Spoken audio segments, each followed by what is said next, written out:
ஆளுநர் அப்படி ஒரு பேச்சு பேசவே இல்லைன்னு இப்ப அத விளக்கம் கொடுக்கறது மாத்திரம் இல்ல, கம்ப்ளைண்ட் கொடுத்திருக்காங்க. ஆனா நம்ம டிஜிபிக்கு அதுக்கெல்லாம் அதை பார்த்து நடவடிக்கை எடுக்கிறதுக்கு டைம் இருக்குமானா இருக்கா? ஏன்னா பிஜேபியோட போராட்டங்கள் ஆர்ப்பாட்டங்களை தடுக்கணும், முடக்கணும், அதுக்கு வழக்கு போடணும், எவ்வளவு வேலை இருக்கு பாவம் காவல்துறைக்கு. அதனால அவங்க இதெல்லாம் ஆளுநரோட மரியாதையை காப்பாற்றணும்னு அவர் நினைப்பாரா? நடவடிக்கை எடுப்பாங்களா? இந்த அரசாங்கம் அதுக்கு அனுமதிக்குமா அப்படின்னு எனக்கு தெரியல. தமிழ்நாட்டுல சிட்டி பாபு கொல்லப்படலையா? இன்னைக்கு ஸ்டாலினுக்கு அதை பத்தி கவலை இல்ல. தம் பையன் உதயநிதிக்கு பதவி வந்தா போதும், உங்க கட்சியில முன்னணி தலைவரா இருந்து உங்களை அடிக்கிறத தான் குறுக்க புந்து அந்த அடியை வாங்கி செத்து போனானே ஒருத்தன், அந்த சிட்டி பாபு ஞாபகம் இருக்கா?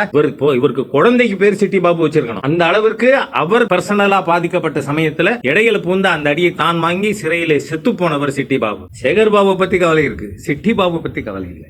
கொடூரமானவர்கள் இவங்களோட ஒட்டுமொத்த கும்பலுக்கு பேர் தான் இன்னைக்கு இண்டி. அந்த அளவிற்கு மிக மோசமான ஜனநாயக விரோத சர்வாதிகார எலிமெண்ட்ஸ் கூடி இருக்கிற ஒரு அமைப்பை பற்றி மக்கள் எச்சரிக்கையோடு இருக்கணும்.